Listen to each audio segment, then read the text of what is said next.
CBI, ED ఈ రెండు విషయాల్లో మోడీ, షా ప్రజలకి సరైన అర్థం చెప్పలేకపోతే విఫలమే అవుతుంది.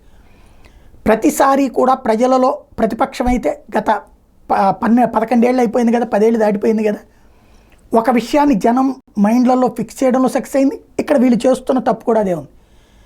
ప్రత్యర్థి పార్టీల మీదనే సిబిఐ, ఈడీ, అది కూడా ఎలక్షన్స్ ముందు రైట్స్.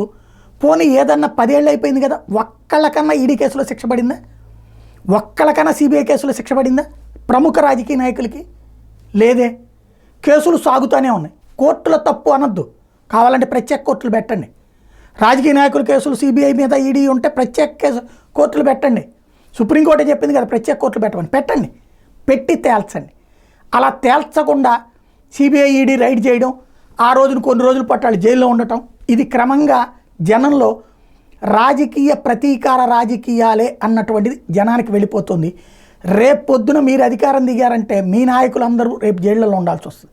అలా కాకూడదు అనుకుంటే, నిజాయితీగా మీరు చేశామన్న ఫీలింగ్ జనానికి కావాలంటే ఖచ్చితంగా ఈ కేసులు తేల్చాలి.